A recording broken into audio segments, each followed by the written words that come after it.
huge book haul for you guys. We started the day thrifting. We went to Ollie's discount store. We hadn't been there in a long time, so we got to check out what they had. We also went to our local thrift and picked up some books. And we just got our book of the month boxes in the mail, so we're going to be able to unbox these as well. We're basically just going to go over all of these new books that we got. I feel like it's been a while since we've had a sit-down book haul, so I'm excited to go over everything. Let's start with the books that we got from Ollie's. We found the first two books in the Red Queen series in this nice, beautiful box case. I do own the Red Queen, but my copy is all banged up, so I'm happy to have this gorgeous set. I'm hoping I'll love Red Queen, and then I'll already have Glass Sword to read right after that. That was a good find. I think Ollie's has a better book selection now than they did the last time we went, but I heard that they cycled through a bunch of different things, so they're always getting new books. I actually got two books from there. The first one is The Younger Wife by Sally Hepworth. You guys know I recently started reading Sally Hepworth books this year, and I've loved all the ones that I have read. So when I saw this there, I knew I was gonna get it. This one sounds super intriguing. We have a couple different point of views. The first one says the husband.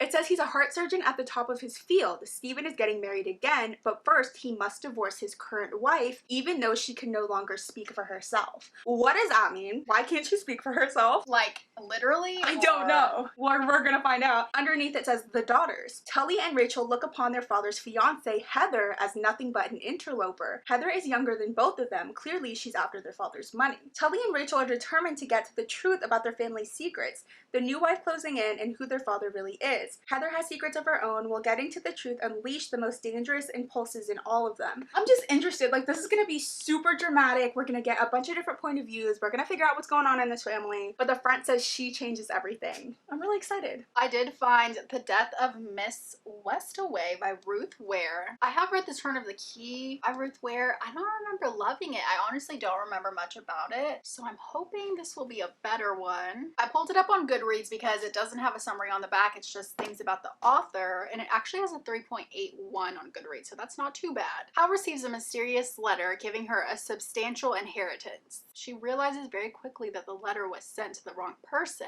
but also that the cold reading skills she's honed as a tarot card reader might help her claim the money. Soon, Hal finds herself at the funeral of the deceased, where it dawns on her that there is something very, very wrong about this strange situation and the inheritance of the center of it. Interesting. So she must have some kind of connection towards it. We just don't know what it is yet, and neither does she. I think that sounds pretty good. I like books where there's like an inheritance coming, but there's like some drama before you can get it. I'm hoping this will be better and more memorable than The Turn of the Key was for me. The second one I got there is The Counselors by Jessica Goodman. You have this one from Barnes & Noble. The only reason I didn't get that one when it was the cafe special was because I normally get YA mysteries in hardcover, and Ollie's had it in hardcover, so I knew I had to get it. I'm hoping to read it this summer if possible, but this is the one that takes place at a summer camp. It says Goldie has a terrible dark secret she's been keeping, but Goldie's not the only person at camp who's been lying. When a teen turns up dead in the lake one night, she knows the death couldn't have been an accident, but asking questions offers no answers, only broken bonds of lifelong friendship with hidden danger and betrayals deeper than Goldie ever imagined. It sounds good. You guys know how much we love YA mystery thrillers, so this one will be perfect for this month. We also found a new ring light at Ollie's. Little fun fact, we struggle with our ring light every single time we try to record. I think she's been through a lot with us, and she's just kind of over it at this point. She's ready to retire. Yeah, and it's understandable. We get it. So we got a new one. Hopefully it works good. It changes color. We can put pink on it if we want, but we were just really happy to see this there as well. Now moving on to the books we got at the local thrift store. They always surprise me. I know. It's always a good time. Every time we go, we don't know what we're gonna find, but we always end up finding some gems. Up first, I found Everything Everything by Nicola Yoon. I've seen this one a lot. It says, live life in a bubble or risk everything for love. My disease is as rare as it is famous. Basically, I'm allergic to the world. I don't leave my house, have not left my house in 17 years. The only people I ever see are my mom and my nurse Carla. That is so sad. But then one day, a moving truck arrives next door. I look out my window and I see him. He's tall, lean, and wearing all black. Black t-shirt, black jeans, black sneakers, and a black knit cap that covers his hair completely. Why do you have to say that? It covers his hair completely. Hold on! Is he sick too? Yeah, that's what I'm thinking. Oh no. He catches me looking and stares at me. I stare right back. His name is Ollie. Maybe we can't predict the future, but we can predict something. For example, I, Maddie, am currently going to fall in love with Ollie. It's almost certainly going to be a disaster. This sounds really good. That's cute.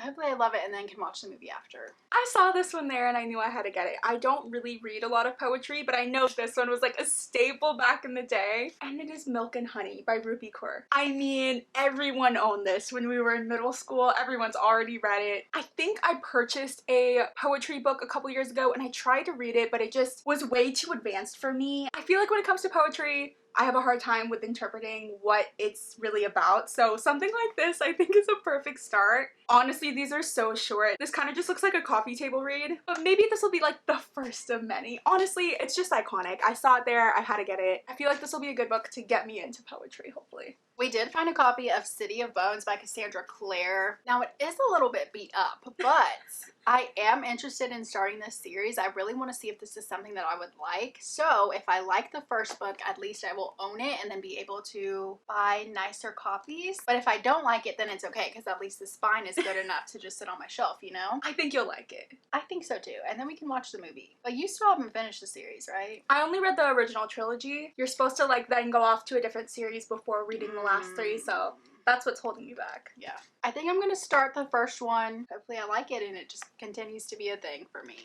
Hold on now. We did get a copy of Twisted Love by Anna Huang, but not for us, because you guys know we did not necessarily love this book, but a friend of ours has been wanting to read it, and I haven't been wanting to lend out copies, so we found this one and we're like, perfect, she can read this one. But honestly, a lot of people love this series. We do want to continue on with the series. We haven't yet, but it was really cool that they had this first one there. We were shocked to see it. The last one we found is The Cellar by Natasha Preston, and this is actually a Wattpad book, so that's interesting. I know I've seen a lot of this cover around the book community, but I never stopped to read the back. Let's see. For months, Summer is trapped in a cellar with a man who took her and 3 other girls, Rose, Poppy, and Violet. His perfect, pure flowers, his family, but flowers can't survive long, cut off from the sun, and time is running out.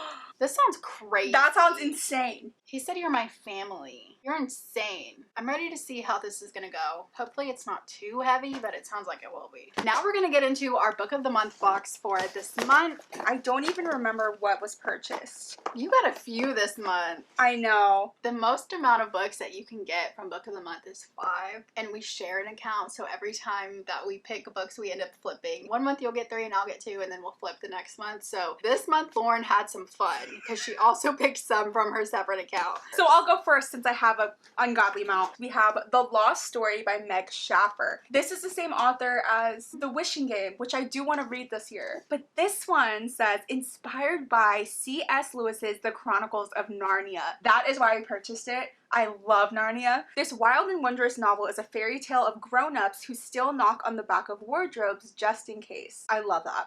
It says, as boys, best friends Jeremy and Rafe went missing in a vast West Virginia state forest, only to mysteriously reappear 6 months later with no explanation for where they'd gone or how they'd survived. 15 years after their miraculous homecoming, Rafe is a reclusive artist, while Jeremy has become a missing persons investigator. With his uncanny abilities, he's the one person who can help Emily find her sister who vanished in the very same forest Rafe and Jeremy disappeared.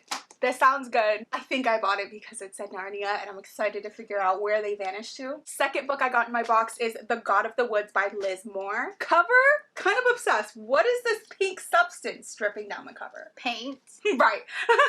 This one I think is a mystery thriller. It says when a teenager vanishes from her summer camp, 2 worlds collide. 1975, a camp counselor discovers an empty bunk. Its occupant Barbara has gone missing. This isn't the first time a Van Laer child has disappeared. Barbara's older brother similarly vanished 14 years ago, never to be found. As a panic search begins, a thrilling drama unfolds. Moore's multi-threaded story invites readers to a rich and gripping dynasty of secrets. This one sounds good too. I've been loving mystery thrillers this year. My pick for this month was Husbands and Lovers by Beatrice Williams. I mean, this cover is everything. I kind of just purchased it because I love the cover. I don't even know what it's about. It's giving an Ellen Hilderbrand book, but let's see what it's about together. 3 years ago, single mother Mallory Doon received the telephone call every parent dreads. Her 10-year-old son, Sam, was airlifted from some summer camp with acute poisoning from a toxic death cap mushroom, leaving him fighting for his life. Now searching for the donor kidney that will give her son a chance for a normal life, Mallory's forced to confront two harrowing secrets from her past: her mother's adoption from an infamous Irish orphanage in 1952, and her own all-consuming summer romance 14 years earlier with her childhood best friend, Monk Adams, now one of the world's most beloved singer-songwriters. What?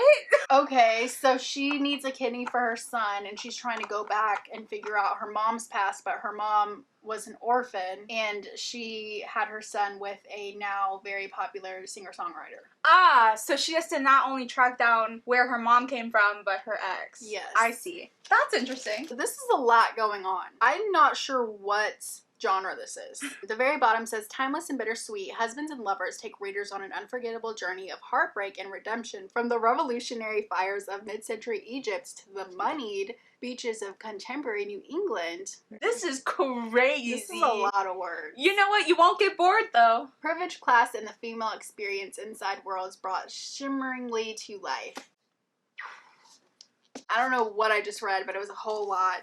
I think it'll be a good time though. There'll be a whole lot going on. Next book I have is The Return of Ellie Black by Amiko Jean. Another mystery thriller. It says a missing girl returns, but that isn't the end of the story. It's only the beginning. It's been 20 years since Detective Chelsea's sister vanished. Ever since, Chelsea's been searching for signs, closure for other missing girls. But then a glimmer of hope. Local teenager Ellie Black, who disappeared without a trace 2 years earlier, has been found alive in the woods of Washington State. Only something isn't right with Ellie. She won't say where she's been or who she's protecting. Now it's up to Chelsea to find answers before it's too late, for herself and for the memory of her sister. This sounds so good. You are getting a lot of mystery thrillers. I've been into them lately. It's like the one thing I'm gravitating towards every month. Another mystery thriller, I ended up getting First Light Wins by Ashley Elston. I feel like I just see a lot of good things about this. All of the mystery thrillers I've been reading lately have been putting me in a little bit of a slump. Like, none of them are shocking me, so hopefully this one can do that. Evie Porter has everything a nice Southern girl could want. A nice boyfriend, a house with a white picket fence, a tight group of friends. The only catch, Evie Porter doesn't exist. Oh! What? The identity comes first, Evie Porter. Once she's given a name and a location by her mysterious boss, Miss Smith, she learns everything there is to know about the town and the people in it. Okay, so she changed her name. She like goes undercover. That makes sense. Then the mark, Ryan Sumner, the last piece of the puzzle is the job. Evie isn't privy to Mr. Smith's real identity, but she knows the job isn't like the others. Ryan has gotten under her skin and she's starting to envision a different sort of life for herself. But Evie can't make any mistakes, especially after what happened last time. Evie Porter must stay one step ahead of her past while making sure there's still a future in front of her. The stakes couldn't be higher, but then Evie has always liked a challenge. Okay. I don't know what I just read. Oh. Again. You know whenever you read something and it's just like not processing? It's the Texas heat. Yeah.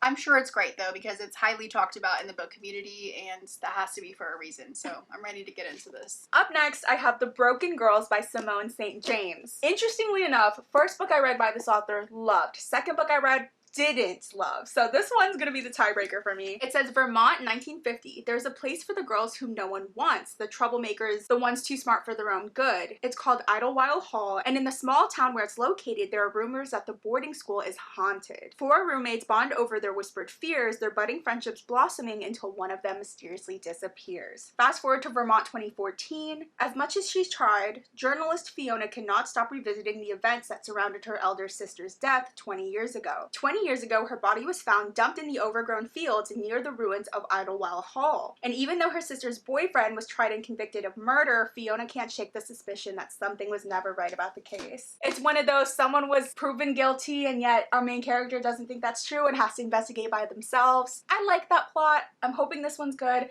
And I know that Simone St. James always has like a paranormal aspect to her books, which I really enjoy. So excited for this one. The last one is Middle of the Night by Riley Sager. We love Riley Sager. We both really loved The Only One Left. I kind of wanted this to be this month's Literal Besties Bookclub book pick, but it didn't win, so that's fine. And the latest jaw-dropping thriller from bestselling author Riley Sager, a man must contend with the long-ago disappearance of his childhood best friend and the dark secrets lurking just beyond the safe confines of his picture-perfect neighborhood. The closer Ethan gets to the truth, the more he realizes that no place, be it quiet forest or suburban street, is completely safe, and that the past has a way of haunting the present. That's very true.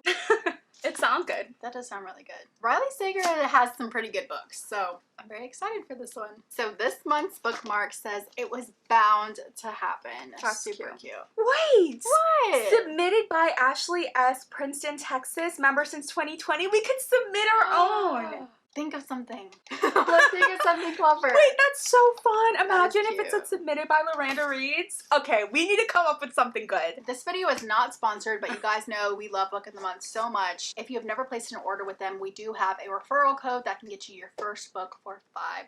So that link will be left in the description. That is pretty much everything we have for today, though. Everything we got thrifting and all of our Book of the Month books. This was kind of a lot of damage here. This was more books than I thought it was. At least we have our physical TBR shelves now. We can add them on. Overall, it was a really good day, though. I don't think we've really had a shopping spree in a while, so not too mad about it. Let us know in the comments what your most recent book purchase was, and if you've read any of these here. That is pretty much it for today's video, though. If you have not already joined our Literal Besties book club and you want to, that link will be in the description. This month we are reading Home is Where the Bodies Are by Geneva Rose. Lots of fun videos coming out this month, so make sure to keep an eye out for that. Thank you guys so much for watching. Make sure to like and subscribe if you haven't already, and we will see you guys next time. I know this movie adaptation was a really big deal. A lot of people were talking about it. I think it won an Oscar. What? I know it had a lot of buzz around it. I didn't know that. Let's see. Live life in a bubble or risk everything for love. I love that. You're so right. My disease. Okay. Oh, let's be serious. I'm sorry. I was like, yeah, is that right? Okay. My disease is as rare as it is famous. Basically, I'm allergic to the world. That's you. Please. The only people I ever see are my mom and my nurse Carla. Maybe I'm getting this confused because I don't think this is the movie I was talking about. I was like, I don't know if they gave us an Oscar. No, I don't think it is. Which one are you talking about? Maybe it's called like Past Lives or something. Everything, Everywhere, All at Once? Yeah. Girl. Cancel that out. Start over. I don't know what this is. No. It says, Lily? My stomach dropped as a tall, dark-haired man stepped into view. Had he been hiding between the trees? No, sorry, gulping. I take a step back. I'm not Lily. What? This is giving Wattpad. Oh, so it's just giving you like a scene, probably. It's a conversation happening. No, you are Lily. I'm Summer. You have the wrong person, you utter freak. I could hear my pulse crashing in my ears. How stupid to give him my real name. He continued to stare at me, smiling. It made me feel sick. You are Lily, he repeated. Before I could blink, he threw his arms forward and grabbed me. I tried to shout, but he clasped his hands over my mouth, muffling my screams. My heart raced. I'm going to die. Oh my god, he put her in a cellar. That's crazy. Did he? So basically, this is The Lovely Bones. Oh. That movie traumatized me as a kid. Or is he just like messing around? No. Ooh. I don't think so. Maybe I should have read it before I picked it up. From the revolutionary fires of mid-century Egypt to the moneyed... Revolutionary? Did I not say that? Kinda. When did I You say split it. revolutionary? Yeah.